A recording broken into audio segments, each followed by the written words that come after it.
Chapter 27. Percy. We'll need some of your food. Percy shouldered his way around the old man and snatched stuff off the picnic table. A covered bowl of Thai noodles and mac and cheese sauce, a tubular pastry that looked like a combination burrito and cinnamon roll. Before he could lose control and smash the burrito in Phineas's face, Percy said, "Come on, guys." He led his friends out of the parking lot. They stopped across the street. Percy took a deep breath, trying to calm down. The rain had slowed to a half-hearted drizzle. The cold mist felt good on his face. "That man," Hazel smacked the side of a bus stop bench. "He needs to die. Again." It was hard to tell in the rain, but she seemed to be blinking back tears. Her long curly hair was plastered down the sides of her face. In the gray light, her golden eyes looked more like tin. Percy remembered how confident she'd acted when they first met, taking control of the situation with Gorgons and ushering him to safety. She comforted him at the shrine of Neptune and made him feel welcome at camp. Now he wanted to return the favor, but he wasn't sure how. She looked lost, bedraggled, and thoroughly depressed. Percy wasn't surprised that she'd come back from the underworld. He suspected that for a while, the way she avoided talking about the past, the way Nico D'Angelo had been so secretive and cautious. But that didn't change how Percy saw her. She seemed, well, alive, like a regular kid with a good heart, who deserved to grow up and have a future. She wasn't a ghoul like Phineas. "We'll get him," Percy promised. "He's nothing like you, Hazel. I don't care what he says." She shook her head. "You don't know the whole story. I should have been sent to punishment. I'm just as bad." "No, you're not." Frank balled his fists. He looked around like he was searching for anybody who might disagree with him, enemies he could hit for Hazel's sake. "She's a good person," he yelled across the street. A few harpies squawked in the trees, but no one else paid attention. Hazel stared at Frank. She reached out tentatively, as if she wanted to take his hand, but was afraid he might evaporate. "Frank," she stammered, I don't..." Unfortunately, Frank seemed to be wrapped up in his own thoughts.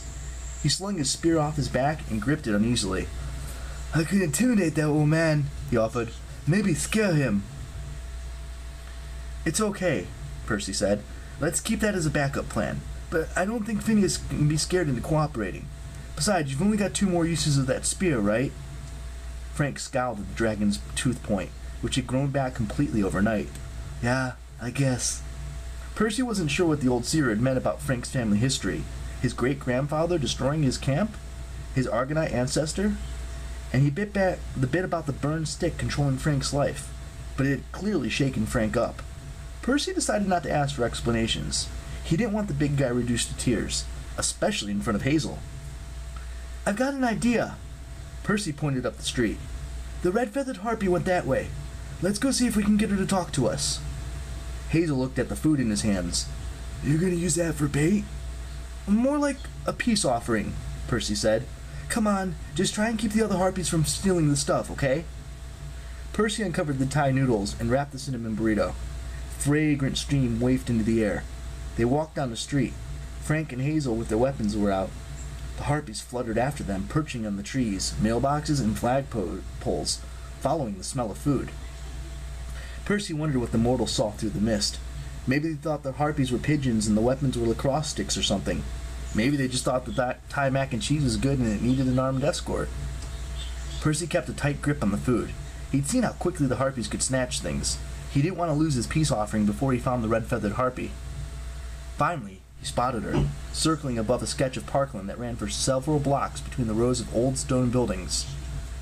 Paths stretched under the huge maple trees and elm trees, past sculptures and playgrounds and shady benches. The place reminded Percy of some other park. Maybe in his hometown? He couldn't remember, but it made him feel homesick. They crossed the street and found a bench to sit on, next to a big bronze sculpture of an elephant. "Looks like Hannibal," Hazel said. "Except it's Chinese," Frank said. "My grandmother has one of these." He flinched. "I mean, hers isn't 12 feet tall, but she imports stuff from China. We're Chinese." He looked at Hazel and Percy, who were trying hard not to laugh. "Could I just die from embarrassment now?" he asked. "Don't worry about it, man," Percy said. "Let's see if we can make some friends with the harpies." He raised the Thai noodles and fanned the smell upward. Spicy peppers and cheesy goodness. The red harpy circled lower. "We won't hurt you," Percy called up in a normal voice. "We just want to talk. Thai noodles for a chance to talk, okay?